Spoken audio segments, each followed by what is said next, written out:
पूर्वी भारत के समुद्र से लगे एक प्राचीन भूभाग में कभी एक ऐसा वंश था जो युद्ध में नहीं हारा बल्कि चुपचाप मिट गया। आज हम उसी वंश को जानते हैं विराज वंश के नाम से। विराज वंश का शासक था राजा विराजदेव, धनवान, शक्तिशाली और अत्यंत धार्मिक। उसकी पत्नी थी रानी सौम्या देवी, शांत स्वभाव, दानशील और करुणामयी। राज्य का धर्म संचालन करते थे राजा पुरोहित देवमित्र।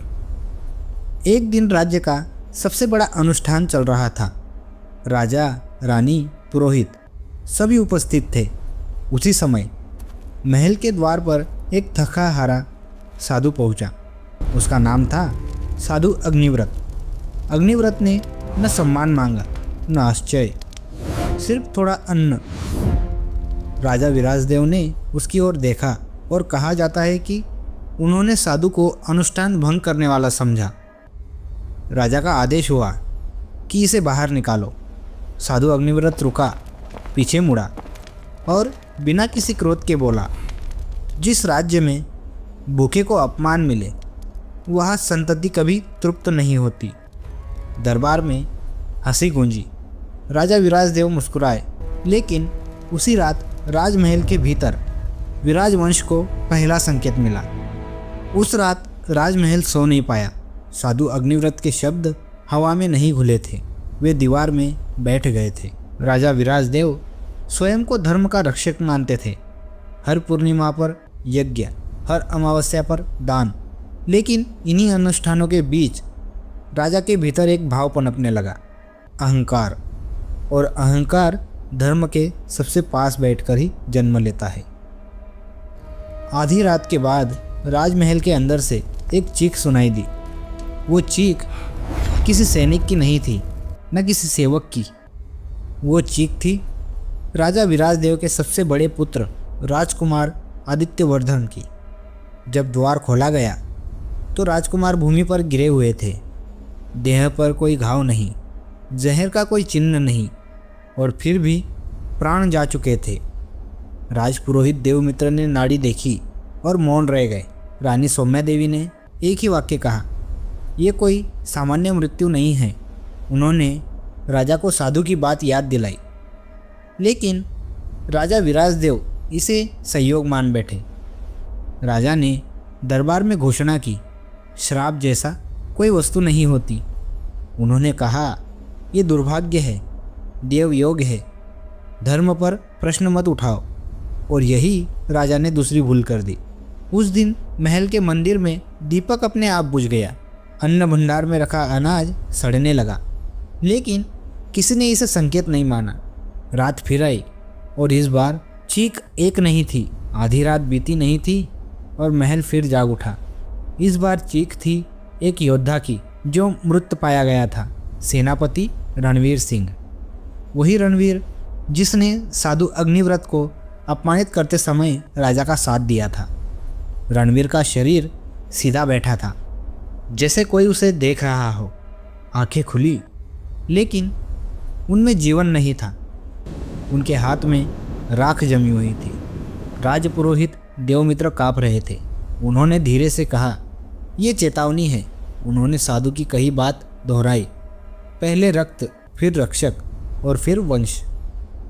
राजा विराजदेव पहली बार मौन रहे। उन्होंने आदेश दिया, साधु अग्निव्रत को खोजा जाए। लेकिन तब तक बहुत देर हो चुकी थी। गांव में एक बात फैलने लगी, जो साधु को अपमानित करे वो वंश नहीं बचा सकता। रात के अंतिम पहर रानी सौम्या देवी के कक्ष से एक धीमी चीख उठी। महल का सबसे शांत कक्ष आज सबसे असुरक्षित था। रानी सौम्या देवी जमीन पर बैठी थी। उनके हाथ काँप रहे थे, उनकी आंखें सूखी थी, जैसे आंसू खत्म हो गए हो। उन्होंने एक ही शब्द कहा, वो लौट आया है। राजा विराजदेव पहली बार रानी के सामने नतमस्तक थे। उन्होंने पूछा, क्या तुम कुछ छुपा रही हो?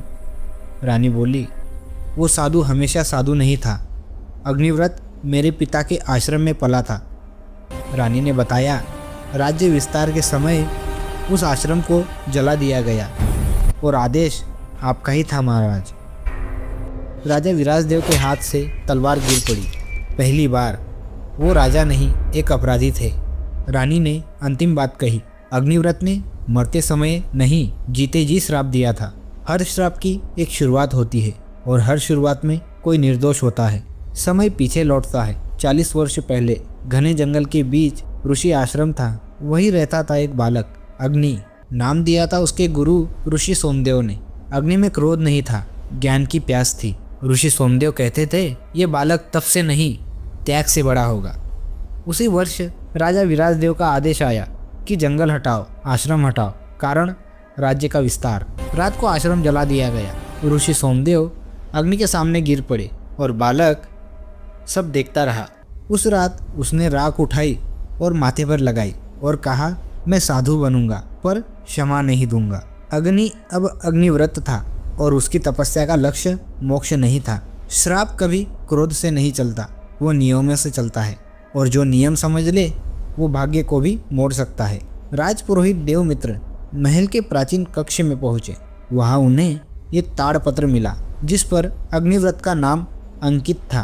पहला नियम लिखा था, जिसने अपमान किया था वो पहले जाएगा, महामंत्री के बाद सेनापति रणवीर।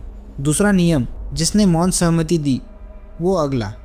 राजा विराजदेव के हाथ कांप उठे। तीसरा नियम जानबूझकर मिटाया गया था, केवल एक शब्द बचा था, स्वीकार। राजा ने तब भी सत्य नहीं कहा। उन्होंने आदेश दिया, ताड़पत्र नष्ट कर दो। उसी रात महल की दीवार पर राख से लिखा मिला, नियम टूटे, अब समय नहीं। राख के शब्दों के बाद महल में कोई सोया नहीं। हर किसी को पता था अब वंश की बारी है। राजकुमार आर्यवीर राजा विराजदेव का एकमात्र पुत्र, युद्ध नहीं ज्ञान में विश्वास रखने वाला। राजपुरोहित देवमित्र ने कहा, यदि नियम नहीं माने गए तो वापिस नहीं बचेगा। आर्यवीर ने आगे बढ़कर कहा, यदि स्वीकार ही नियम है तो मुझे सच जानना है। उसी क्षण राजकुमार के कक्ष का दीपक बुझ गया और दीवार पर उभरा, स्वीकार करने वाला अभी तैयार नहीं। राजा विराजदेव अपने पुत्र के सामने खड़े थे। ये युद्ध का मैदान नहीं था, ये आत्मा की परीक्षा थी। राजा बोले, मैंने आश्रम को हटाने का आदेश दिया, मुझे लगा ये सिर्फ ज़मीन है। आर्यवीर ने पूछा तो राजा बोले, मैंने सैनिकों को रोका नहीं, मैंने आग देखी और मुंह मोड़ लिया। आर्यवीर की आंखें भर आई। तो ये श्राप नहीं, ये न्याय है। स्वीकार का अर्थ था सार्वजनिक पश्चाताप, जो राजा ने कभी नहीं किया। उसी क्षण महल के बाहर शंखनाद हुआ और आवाज़ आई, अब भी समय है, पर कीमत बढ़ चुकी थी। सुबह होते ही नगर में नगाड़े बजे। राजा जनता से बोलेंगे। राजमहल के सामने हजारों लोग जमा थे। सबके मन में एक ही सवाल था, क्या राजा सच बोलेंगे? राजा विराजदेव मंच पर आए। शब्द गले में अटक गए। तभी आर्यवीर आगे बढ़ा, यदि राजा चुप रहे तो पुत्र बोलेगा। आर्यवीर ने आश्रम का सत्य बताया। लोग स्तब्ध रह गए। राजा घुटनों पर बैठ गया, मैं दोषी हूँ। उसी क्षण आकाश में बादल घिराए और वही आवाज़ गूंजी, एक और नियम शेष है। आकाश से आती आवाज़ अब स्पष्ट थी, अंतिम नियम, जिसने आदेश दिया वही स्वयं न्याय बनेगा। राजा विराजदेव खड़े हुए। अब उनके चेहरे पर डर नहीं था। उन्होंने कहा, ये वंश मेरे पाप से शुरू हुआ और मुझ पर ही समाप्त होगा। आर्यवीर आगे बढ़ा, पिता ये न्याय नहीं है। राजा ने उसका हाथ थाम लिया और कहा, न्याय हमेशा कठोर होता है पुत्र। भीड़ के बीच एक आकृति उभरी, अग्निव्रत। अग्निव्रत बोला, श्राप बदले के लिए नहीं था, वो स्वीकार के लिए था। राजा ने भूमि को स्पर्श किया और प्राण त्याग दिए। आकाश साफ हो गए। महल की दीवारों से राख गिरने लगी। श्राप समाप्त हो चुका था। वंश बच गया, लेकिन राजा नहीं, क्योंकि इतिहास याद रखता है, श्राप भगवान नहीं देते, वे हमारे कर्मों से जन्म लेते हैं। जहाँ पश्चाताप होता है वही न्याय पूरा होता है। तो दोस्तों, अगर आपको आज की कहानी अच्छी लगी हो तो चैनल को सब्सक्राइब और वीडियो को लाइक ज़रूर करें और बेल आइकन को दबाना ना भूलें और भी ऐसे वीडियोस देखने के लिए।